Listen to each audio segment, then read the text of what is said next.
আসসালামু আলাইকুম। অনেকে ধরেই নিয়েছেন বা নিশ্চিত হতে যাচ্ছেন যে নির্বাচন আগামী ফেব্রুয়ারিতে হচ্ছে, যেহেতু তফসিল ঘোষণার বিষয়টি রয়েছে। তফসিল যখন ঘোষণা হয়ে যায়, অনেকের ধারণা যে নির্বাচন সত্যি সত্যি হতে যাচ্ছে। আসলে কি ঘটতে যাচ্ছে এবং তফসিল ঘোষণা হলেই কি নির্বাচন সেই সময়ের মধ্যে হওয়াটা বাধ্যতামূলক? আমি সে বিষয়ে আসছি। যে বিষয়ে মূলত ফোকাস করতে চাই সেটি হচ্ছে সাবেক প্রধানমন্ত্রী শেখ হাসিনার যে বক্তব্য নানান ইস্যুতে, সেখানে আমূল পরিবর্তন, তার উল্টো সুর এখন আমরা শুনতে পাচ্ছি। ভারতীয় বার্তা সংস্থা IANSlive.com গত মঙ্গলবার শেখ হাসিনার একটি সাক্ষাৎকার প্রকাশিত হয়েছে। ইমেইলে সাক্ষাৎকারটি প্রকাশিত হয়েছে। এর আগে আপনাদের জানিয়েছিলাম যে খালেদা জিয়া প্রসঙ্গে তিনি কি মন্তব্য করেছেন। তিনি তার উদ্বেগ জানিয়েছেন, খালেদা জিয়ার আশু সুস্থতা কামনা করেছেন। এর বাইরে আরও 10টি প্রশ্ন উত্তর তিনি দিয়েছেন। এবং তার কাছে যেসব বিষয় প্রশ্ন ছিল, আওয়ামী লীগ সরকারকে ক্ষমতা থেকে উৎখাতের পেছনে যুক্তরাষ্ট্রের জড়িত থাকার প্রমাণ থাকা না থাকা, টিরু সিদ্দিকীর বিচার, দেশের অর্থনৈতিক পরিস্থিতি, আসন্ন নির্বাচনে আওয়ামী লীগের অংশগ্রহণ সহ মোট 11টি প্রশ্ন উত্তর তিনি সবকটাই দিয়েছেন। কিন্তু মেলানোটা কষ্টকর হয়ে যাচ্ছে তার আগের বক্তব্য থেকে বর্তমান সময়ের বক্তব্য। মেলানো আমাদের জন্য কষ্টকর হোক আর না হোক, আসলে অনেক কিছু বদলে যাচ্ছে কিনা এমন হিসেব আমরা করতেই পারি। তার আগে বরং তিনি যে প্রশ্নগুলোর উত্তর দিয়েছেন সেগুলোর কিছু কিছু আপনাদের শোনাই। প্রশ্ন ছিল, গুজব রয়েছে আপনাকে ক্ষমতা থেকে উৎখাতের পেছনে যুক্তরাষ্ট্রের ভূমিকা ছিল, আপনার প্রতিক্রিয়া কি? উত্তরে তিনি বলছেন, যুক্তরাষ্ট্র প্রকাশ্যে জড়িত থাকার কথা তিনি স্বীকার না করে বলছেন, এখন পর্যন্ত এর নিশ্চিত প্রমাণ পাওয়া যায়নি। প্রমাণ ছাড়া অভিযোগ করলে স্থিতিশীলতা, জবাবদিহি ও জাতীয় ঐক্য পুনরুদ্ধারের বাস্তব কাজ থেকে মনোযোগ সরে যেতে পারে। অথচ এর আগে ভারতে আশ্রয় নেওয়ার পর থেকে তিনি দ্য প্রিন্ট সহ আরও বিভিন্ন জায়গায় যেসব কথা বলেছেন তা তো আমরা সবাই জানি। তিনি বলেছেন, সেন্ট মার্টিন এবং বঙ্গোপসাগর আমেরিকার হাতে ছেড়ে দিলে আমি ঠিকই ক্ষমতায় থাকতে পারতাম। এমন বক্তব্য তিনি ভারতে যাওয়ার আগে আরও অসংখ্যবার বলেছেন, বিভিন্ন বক্তব্যে, বিবৃতিতে, সেমিনারে। এও বলেছিলেন যে যুক্তরাষ্ট্রের সঙ্গে গ্যাস চুক্তিতে তিনি রাজি হননি বলেই 2001 সালের নির্বাচনে তাকে জয়লাভ থেকে বঞ্চিত হতে হয়েছে। IANS এর প্রশ্ন ছিল, আপনি কি মনে করেন মোহাম্মদ ইউনূসের নেতৃত্বে অন্তর্বর্তী সরকার বাংলাদেশের স্বার্থবিরোধী বিদেশি শক্তির সঙ্গে কাজ করছে?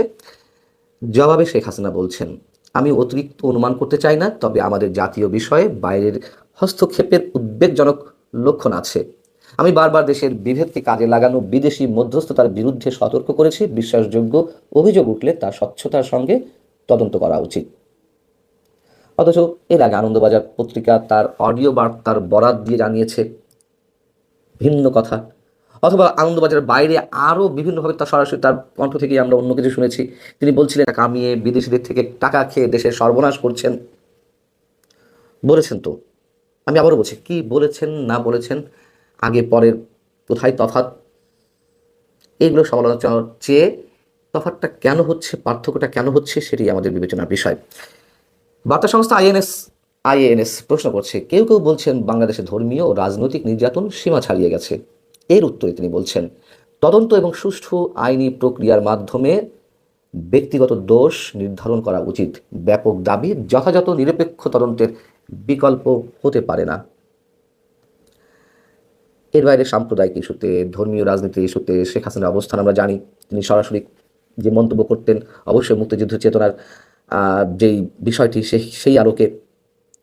তবে একটি বিষয় তিনি কদিন আগেও যা বলছেন এখনও তাই বলছেন, সেটি হচ্ছে আইসিটি রায়কে আগের মতোই, তিনি যে পক্ষপাত এবং রাজনৈতিক উদ্দেশ্য প্রণোদিত হিসেবে উল্লেখ করছিলেন সেই বিষয়ে তার দৃষ্টি আকর্ষণ করা হয়েছিল। সেখানে তিনি বলছেন এই রায় পূর্ব নির্ধারিত, আগের মন্তব্যই তিনি পুনর্ব্যক্ত করছেন।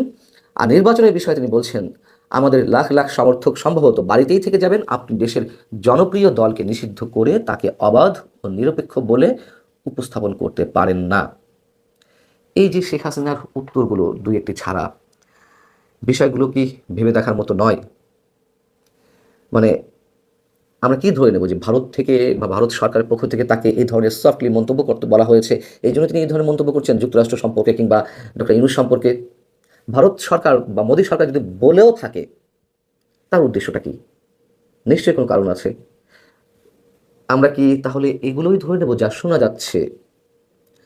যুক্তরাষ্ট্র ভারতের সঙ্গে যে সম্পর্কের নতুন সমীকরণ, সেই সমীকরণের জায়গা থেকে কিন্তু প্যাসিফিক স্ট্র্যাটেজিতে বাংলাদেশের অবস্থানকে ঘিরে ভারতের যে অবস্থান, ভারতের যে চাওয়া, সেগুলোকে যুক্তরাষ্ট্রের প্রায়োরিটি চাচ্ছে নতুন করে। অবশ্যই অনেক কিছু হিসাব করার রয়েছে। আর তফসিল ঘোষণার প্রসঙ্গে বলছিলাম যে তফসিল ঘোষণা হলেই কি নির্বাচন হওয়াটা ওই নির্ধারিত তারিখের মধ্যে বাধ্যতামূলক? না, নিশ্চয়ই না। তফসিল ঘোষণা মোটামুটি নির্বাচনে একটি রোড ম্যাপ। কবে মনোনয়নপত্র দাখিল করতে হবে, জমা দিতে হবে, কবে প্রত্যাহার করা যেতে পারে, কবে বাতিল ঘোষণা হবে, কিছু গাইডলাইন নির্বাচনী আচরণবিধি সম্পর্কে। এগুলোর বাইরে মোটামুটি যে তারিখ ঘোষিত হয় নির্বাচনে, সেই তারিখের মধ্যেই নির্বাচন করার একটা উদ্দেশ্য থাকে। কিন্তু নিশ্চয়ই বাধ্যবাধকতা নেই। যদি একটু মনে করিয়ে দিই যে 1990 সালের 15 ডিসেম্বর পঞ্চম জাতীয় সংসদ নির্বাচনে তফসিল ঘোষণা করা হয়েছিল। নির্বাচন হওয়ার কথা ছিল 1991-এর 2রা মার্চ, কিন্তু ওই দিন সবে বরাত পড়ে গিয়েছিল। পরবর্তীতে পুনঃ তফসিল করে ভোটের তারিখ এগিয়ে আনা হয়েছিল। আপনাদের নিশ্চয় মনে আছে, 17 ফেব্রুয়ারি 91-এর। 2018 সালে একাদশ জাতীয় সংসদ নির্বাচনও পুনঃ তফসিল ঘোষণা করা হয়েছিল, অর্থাৎ প্রথমবার যে তারিখ ঘোষণা করা হয়েছিল জাতীয় সংসদ নির্বাচনের, সেটি থেকে সরে আসতে হয়েছিল। নতুন করে সেটি নির্ধারিত হয় কবে? 23 ডিসেম্বরের পরিবর্তে 30 ডিসেম্বর 2008-এর।